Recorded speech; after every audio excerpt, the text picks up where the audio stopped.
everyone, kita dari kelompok 2 Personal Development dengan saya Florencia Irena Remiarti dengan NIM 227177. Dengan saya Elsa Gabriela Jutanalo dengan NIM 227175. Dengan saya Gabriel Sabin Carlita dengan NIM 227178. Dengan saya Ella Ardivia Ramadhani dengan NIM 227174. Dan topik yang akan kita bawakan atau diskusikan hari ini adalah kecerdasan emosional. Nah, berhubungan dengan topik kita hari ini, saya mau tanya dulu nih sama teman-teman sekalian, apa sih masalah yang sedang kalian hadapi sehari-hari selama kuliah ini yang berkaitan dengan topik kita hari ini? Dimulai dari Elsie, silahkan. Masalah yang saya hadapi sekarang ini tuh mungkin masalah kurang tidur, terus terlambat masuk kampus, terus masalah sama temen, dan masalah nilai. Iya. Kemudian kalau Gabriel, apa masalahnya? Kalau saya itu sekarang lebih ke kadang-kadang aja sih kayak masalah remaja gitu. Karena mungkin semakin bertambahnya umur itu jadi lebih bisa mikirkan kayak apa nih yang harus saya lakuin yang berdampak, yang gak bakal ngerugiin gitu kan. Jadi sebelumnya waktu masih sekolah nih, masih SMA, jadi kayak masa-masa remaja yang dimana ngalamin kayak begadang terus kayak misalnya nggak bisa bagi waktu, terus misalnya juga nilai kayak ngerjain tugas nggak pernah sampai berdampak sama nilai gitu. Tapi kayak semenjak masuk kuliah gitu jadi lebih yang harus bisa atur waktu nih biar nggak ngecewain orang tua gitu, karena kan orang tua juga mengeluarkan uang kayak gitu. Jadi kayak gitu sih kalau saya. Kalau Ella gimana ceritanya? Kalau saya sih lebih ke ini ya, ngatur waktunya. Karena kan saya juga ini kayak misalnya nih ikut UKM juga kan. Kayak misalnya bagi waktu balik ngampus kan udah kayak sore gitu ya kan, dan kebanyakan jam 3 baru sampai di kosan, di kontrakan gitu. Nah nanti waktu mau UKM nih jam 3:30 atau jam 4 itu UKM udah dimulai, jadi kayak bingung atur waktunya. Terus sekarang kan juga saya casual kan, jadi belum sempat makan lah atau apa, itu udah dituntut sampai di hotel yang saya casualin tadi. Lebih ke situ. Terus sama ini sih, kalau kayak mau telepon dengan orang tua saya juga susah sekarang. Kenapa susah? Jadi karena sibuk tadi atau gak bisa lo, jadi susah buat ngubungin orang tua gitu ya? Iya. Emang dalam masa remaja sih makin susah ya, karena kita makin menuju ke dewasaan. Kayak banyak hal yang dituntut untuk kita lakukan ya, sepertinya. Kalau Iren gimana? Kalau dari saya, kayak teman-teman yang lain, saya juga kadang kurang tidur, telat bangunnya, kemudian susah mengatur waktu, kemudian karena kesusahan mengatur waktu ini terkadang jadi tidak fokus, kemudian kurang istirahat.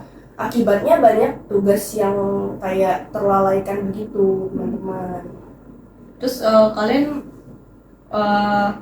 waktu masa remaja ini kan ngalamin masa-masa susah itu kan.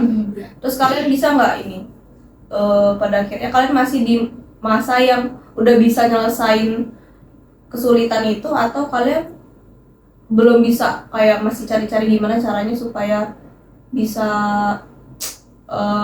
udah nggak ngelakuin hal-hal yang bikin kalian sulit? Maksudnya cara kita mengatasinya.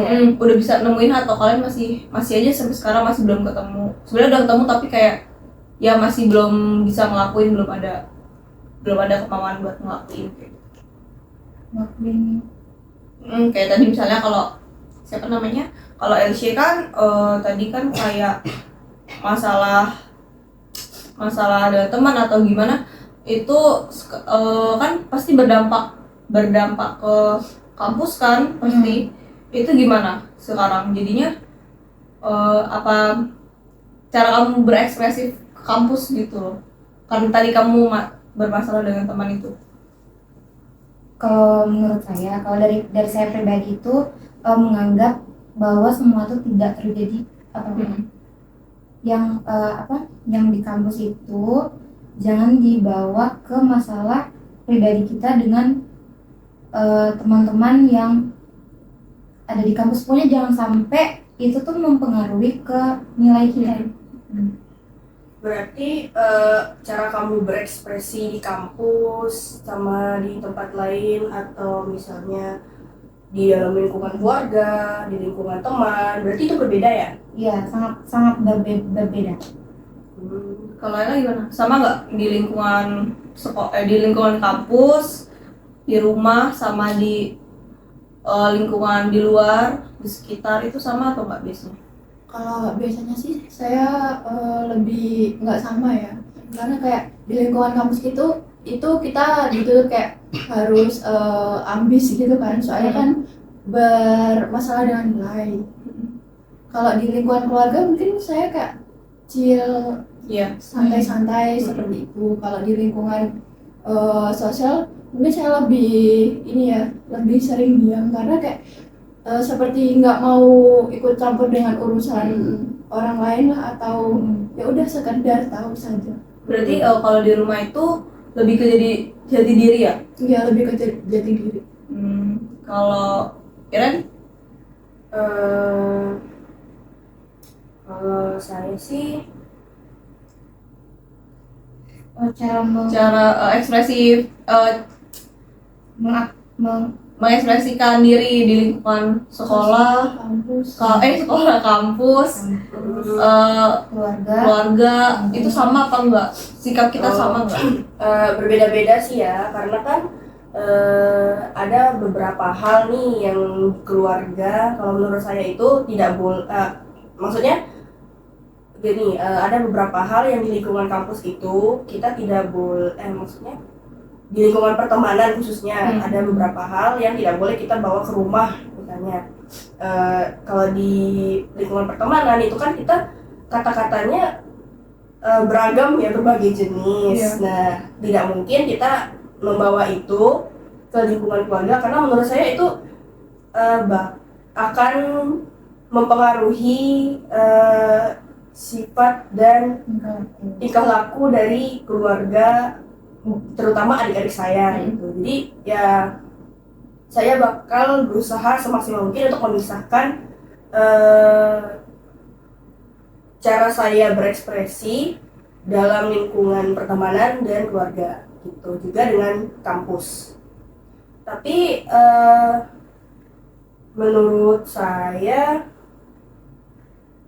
selain masalah dari kita berekspresi ini, pasti kalau di awal-awal kita masuk perkuliahan, kita kan akan beradaptasi ya dari masa remaja SMA ini ke masa dimana kita ke dunia perkuliahan. Nah, menurut teman-teman, kalian susah nggak sih beradaptasi di dunia perkuliahan atau di lingkungan kampus atau sebagai remaja begitulah? Menurut kalian gimana?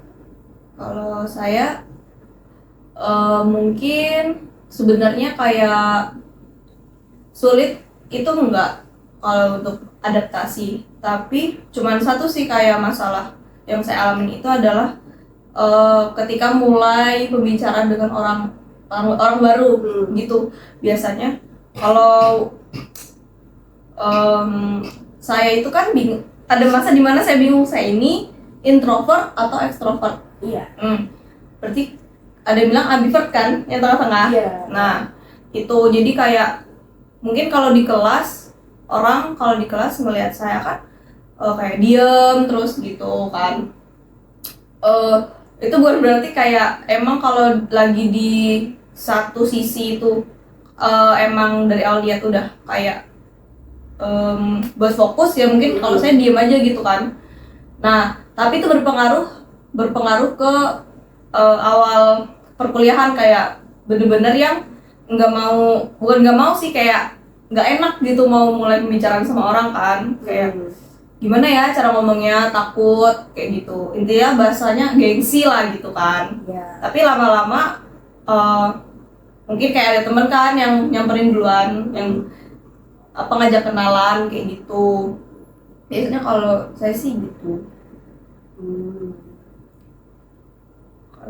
Kalau enak Kalau dari saya pribadi sih waktu di kampus ya, itu saya lebih ke introvert karena saya jujur aja kalau belum sepenuhnya kenal atau kayak belum mengenal lebih lama gitu, memang saya seringnya diam. Tapi kalau misalnya udah kenal lama atau udah mengenal lebih jauh, saya lebih ke ekstrovert. Kayak ya udah sering ngomong, sering ngelawak seperti itu. Oke. Tapi menurut Elsya nih, beradaptasi di lingkungan baru itu kadang bisa bikin stres nggak sih menurut Elsya? kalau beradaptasi di lingkungan baru itu tergantung sama siapa sih kita beradaptasi. Kalau orangnya sefrekuensi sama kita ya nyaman-nyaman aja. Tapi kalau orangnya berlawanan sama sifat kita itu itu bakal bikin kita stres, bakal bikin kita tuh nggak mood lagi. Nah itu tuh bakalan menjadi suatu masalah yang bakalan kita pikir-pikir terus sampai kita stres. Berarti kan kayak mau nggak mau kita harus bisa beradaptasi dengan baik kan. Kayak kalau misalnya kita sampai gagal beradaptasi nih, itu bakal mempengaruhi emosi kita kan, kayak itu ujung-ujungnya bakal kita jadi stres sendiri karena kita nggak cocok sama lingkungan kan. Iya. Terus kalau kalian gimana? Kalau misalnya kalian udah di titik stres, kalian tuh cara ngadepin itu gimana? Mungkin kalau saya pribadi ya, cara mengalami stres tersebut dengan mungkin kayak healing, terus kayak teriak di tempat sepi gitu, kayak melepaskan semua pikiran yang pikirkan. Kalau kayak gitu mungkin dengan cara bermain media sosial, scroll IG, scroll TikTok, seperti itu sih. Main game juga bisa. Saya sih untuk di lingkungan baru itu ya, misalnya saya stres dalam tahap berusaha beradaptasi itu ya sama seperti Ella, bisa juga healing. Kemudian jika memang tidak ada waktu untuk berwisata, mungkin saya paling banyak usahanya akan berusaha mengalihkan perhatian dengan bermain media sosial seperti melihat TikTok. Itu kan salah satu upaya untuk mengalihkan perhatian dari melepaskan penat dari belahnya kita itu. Gitu. Kalau saya pribadi sih ini lebih ke diam diri di kamar, denger musik, itu udah buat saya bisa tenang, melepaskan stres. Iya. Kalau menurut Gibi sendiri, Kalau saya itu, menurut saya kan kayak kalau kita lagi di titik stres itu ujung-ujungnya bakal kita dapat kayak mood kita nggak bagus kan, kayak berdampak sama orang, kayak emosi kita juga. Jadi tuh kalau saya pernah, sebenarnya kalau sekarang saya udah nggak pernah ngerasa kayak di titik stres, tapi saya pernah ada di titik stres itu waktu SMA.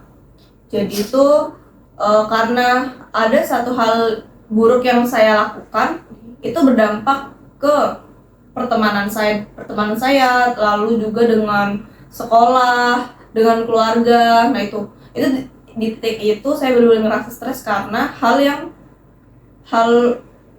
negatif yang saya lakukan gitu kan. Terus dari situ saya belajar kayak bagaimana sih saya ini mengekspresikan emosi saya ke orang lain gitu. Maksudnya karena masalah saya ini jangan sampai orang lain itu terkena imbas, dan awalnya masalah kita masalah saya cuma satu jadi nambah 2, 3, 4 karena kita salah mengekspresikan emosi kita itu tadi. Nah, jadi kayak kalau saya cara mengekspresikan emosi itu agar enggak berdampak buruk ke orang, biasanya saya kalau apalagi kita kan kayak misalnya kalau lagi masa halangan menstruasi itu kan kadang kita nggak bisa kontrol emosi kita kan. Nah kalau saya itu bisa berusaha banget buat diem, tapi kalau misalnya lagi di kampus atau lagi main bareng temen, kalau moodnya lagi jelek kayak lagi masa datang datang bulan, itu bisa berusaha untuk diem. Misalkan nih berusaha untuk tenang dulu gitu loh. Jadi nanti kalau misalnya mau emosi biasanya tunggu pulang di kamar baru tuh emosi, entah dengan cara nangis atau ngapain gitu kan. Kalau kalian gimana cara ekspresi emosi itu? Maksudnya kalian ngapain? Apa kalian nangis atau kalian bisa yang harus ngancurin barang apa gimana? Kan cara orang menunjukkan emosi kan beda-beda kan? Kalau dari saya pribadi, bagaimana cara saya mengekspresikan emosi itu sebenarnya itu juga merupakan salah satu isu ya bagi saya, karena di kebanyakan waktu itu kan saya diam karena saya itu tipenya introvert, tapi itu juga menjadi masalah bagi saya karena dari sepertinya saya menemukan ini semenjak SMA ya. Isu bagi saya dalam mengekspresikan emosi adalah setiap menghadapi sesuatu yang membuat saya stres, biasanya akan saya pendam. Itu tuh seperti misalnya ada satu masalah yang sebenarnya ingin membuat saya menangis gitu, tapi kelemahan saya di sana adalah saya tidak bisa menangis di tempat itu di mana saya terkena di saat saya sedang menghadapi masalah tersebut. Kelemahan saya ada di situ dalam mengekspresikan emosi. Sampai di rumah pun solusi yang saya lakukan bukanlah meluapkan emosi dengan nangis atau marah. Kelemahan saya di situ, saya tidak meluapkan mengeluarkan emosi saya dengan baik sehingga emosi itu tertahan dan terpendam, tertimbun di dalam. Jadi ya walaupun tidak menimbulkan stres karena lama-lama akan saya lupakan begitu saja. Menurut saya itu sih kelemahan saya dalam mengekspresikan emosi yang sebenarnya itu sangat tidak baik ya teman-teman. Tapi kalau menurut teman-teman bagaimana? Kalau saya sih sama seperti Iran tadi ya, lebih ke dipendam. Tapi terkadang kalau sudah kayak stres banget nih, mungkin kayak coret-coret di kertas, kayak ngegambar-gambar, entah itu ngegambar apa, entah itu nyoret apa, yang penting kayak dicoret-coret aja gitu, bukunya dipenuhin seperti itu sih, biar lepas dari stres saya. Kalau saya sendiri dari pengalaman pribadi ya, saya mau cerita, ada satu masa dimana saya tuh bener-bener nggak bisa ngontrol emosi saya sendiri, mulai dari sikap saya saat marah, sedih, seneng, itu saya nggak bisa mengontrol emosi itu. Nah, terus tiba-tiba di mana satu waktu itu tuh berdampak pada pertemanan saya. Saya kira itu nggak bakalan berdampak kepada pertemanan saya. Nah, karena saya orangnya itu dibilang introvert bukan, dibilang ekstrovert bukan, tapi tiba-tiba saya bisa diam di satu tempat rame. Bisa diam di satu tempat rame. Bisa tiba-tiba saya ketawa, habis itu saya diam. Gitu kan? Iya. Terus karena sifat saya yang kemudian ini, saya akhirnya dijauhin oleh teman-teman saya. Nah, saya stres di situ, dan cara saya meluapkan emosi saya itu, saya pendam dulu emosi itu, terus nanti pas saya sendiri baru saya luapkan lewat denger lagu, nangis, hapus foto, reset HP, tutup akun sosial media. Itu sih. Terus cara ngadepinnya? Sekarang masih stres atau Gimana? apa sekarang masih stres atau udah enggak? Terus gimana kalau udah enggak, kamu waktu itu cara ngadepin stresmu tuh biar udah nggak stres tuh gimana? Mungkin lebih ke ini ya, self love. Biar nggak stres lagi. Udah tidak memikirkan masalah-masalah itu lagi. Tapi tuh ada yang bilang kalau kita tuh nggak bisa lari dari masalah. Iya. Tapi menurut saya itu bukan bagian dari lari dari masalah. Itu cara saya biar saya tidak memikirkan hal-hal yang membuat saya banyak berpikir, yang membuat saya stres.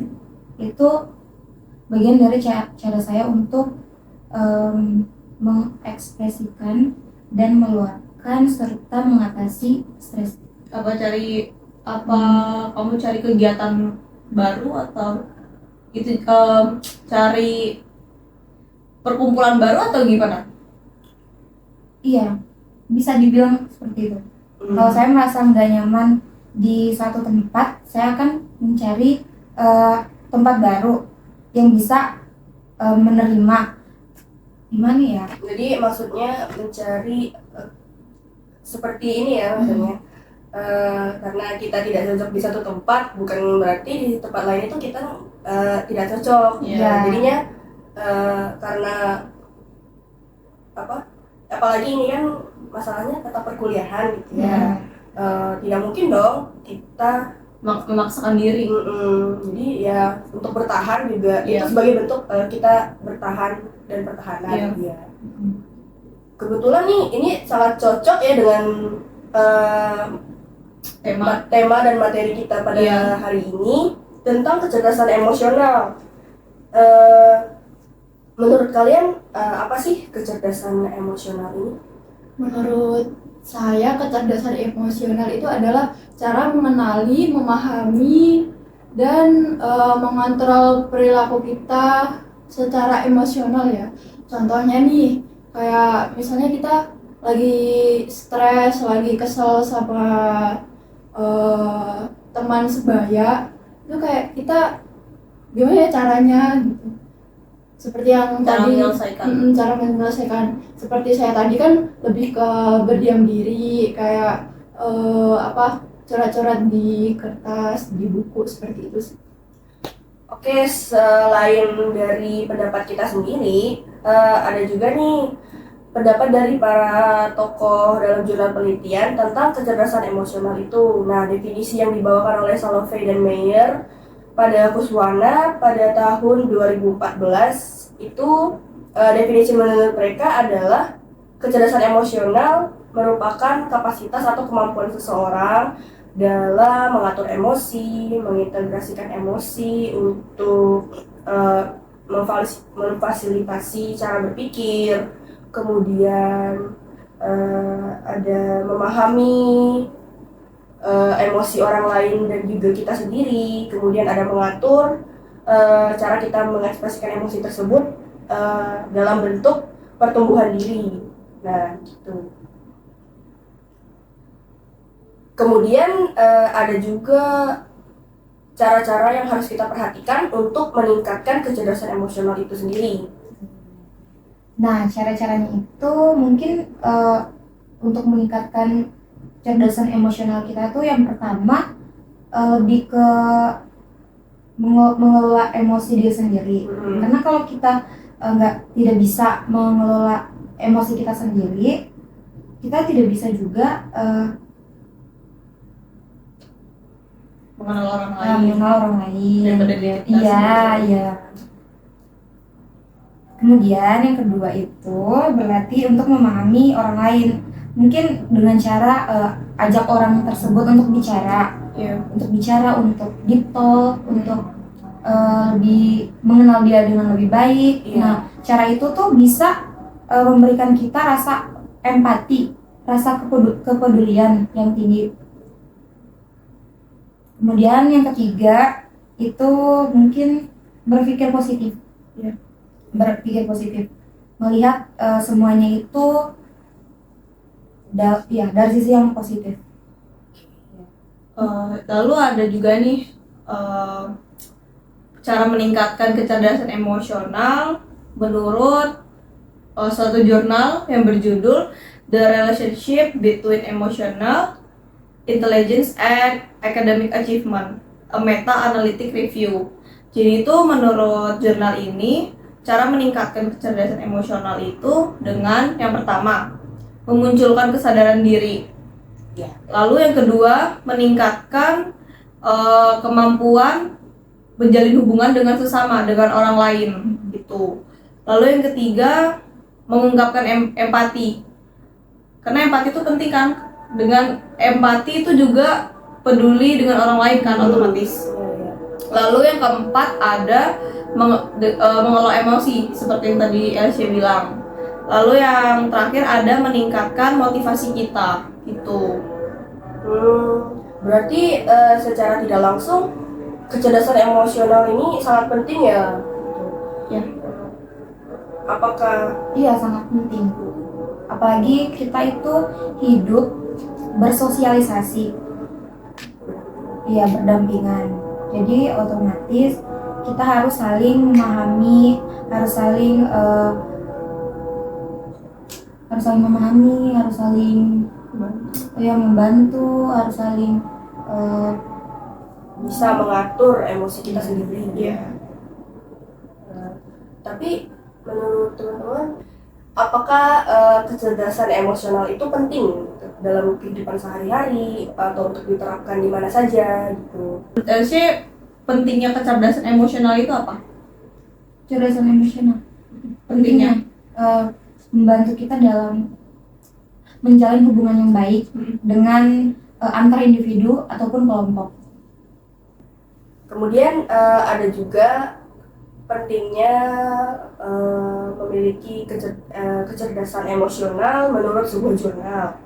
Nah, apa sih pentingnya memiliki kecerdasan emosional itu? Contohnya adalah meningkatkan kesejahteraan individu, kemudian bisa meningkatkan kepemimpinan juga teman-teman. Kemudian ada juga bisa meningkatkan produktivitas kerja. Yang dimaksudkan di sini adalah karena dengan memiliki kecerdasan emosional ini dan kemampuan kita dalam mengelolanya, kita bisa seperti memisahkan work-life balance lah misalnya. Nah, seperti itu. Kemudian menurut jurnal ada juga nih kemampuan mengelola stres, memperbaiki suasana hati, memotivasi diri sendiri dan juga orang sekitarnya, kemudian memperbaiki suasana hati, dan menciptakan hubungan sosial yang baik dan juga memahami perasaan orang lain. Nah, sifat-sifat seperti itu secara tidak langsung akan membawa hal-hal positif seperti yang dikatakan pada jurnal ini tuh, yang dicontohkan adalah dikatakan orang yang memiliki kecerdasan emosional yang baik itu lebih sukses karena dia bisa menetapkan profesionalitas dalam pekerjaannya dan juga kehidupan pribadinya. Nah, karena berhubungan dengan topik yang kita bahas pada hari ini, kita kan kuliah pariwisata gitu. Dalam hal bidang pariwisata ini, menurut kalian apakah kecerdasan emosional penting dan dibutuhkan dalam industri pariwisata?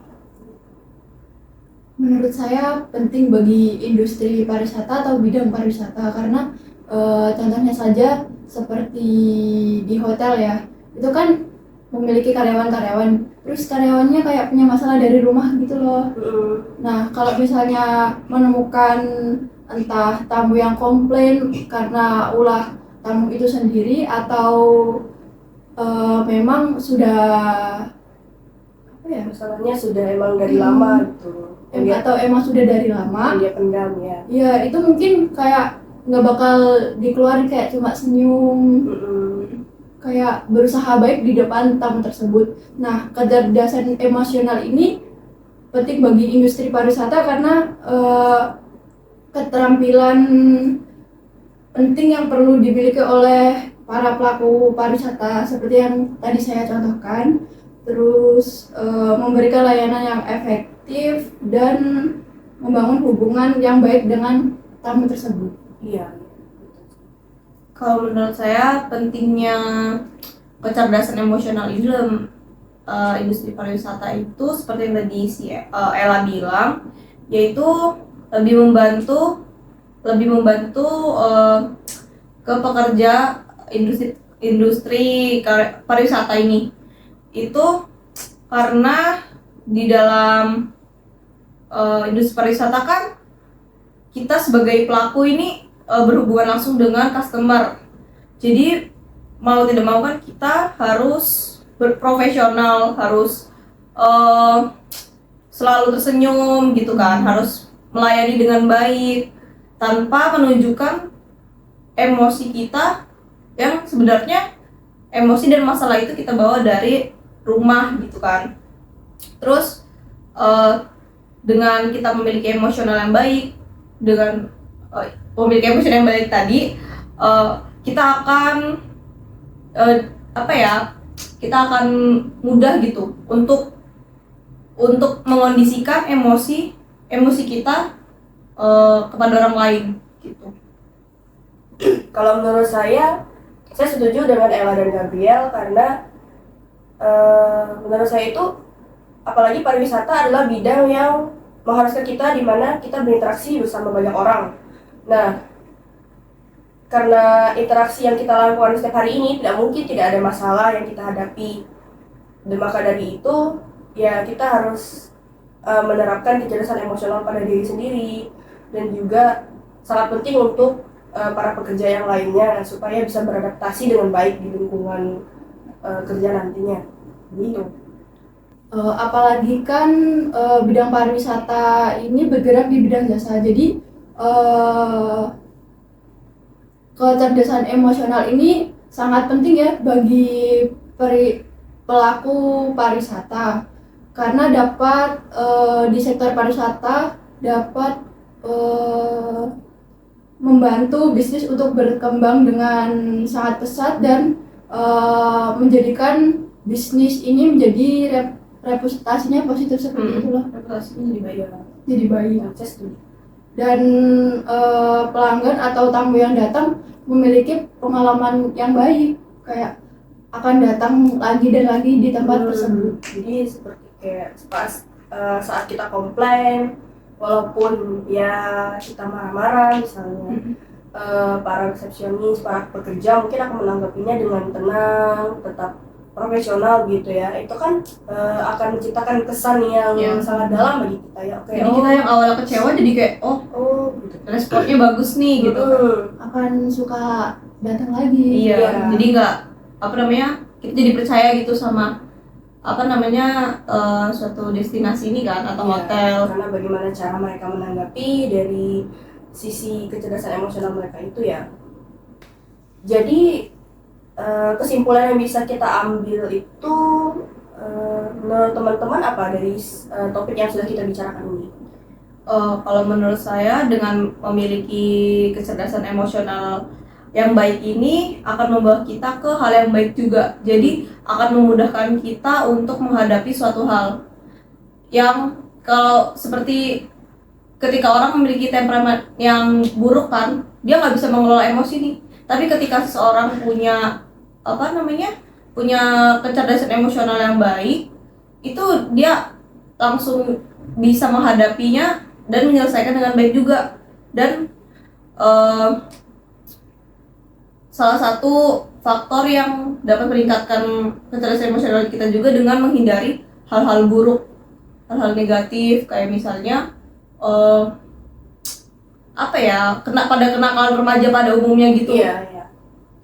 Saya setuju dengan Gaby juga karena kecerdasan emosional ini menyangkut diri kita sendiri dan pribadi yang lain juga. Iya. ini sangat penting untuk kehidupan sehari-hari, bukan hanya untuk kehidupan sehari-hari saja.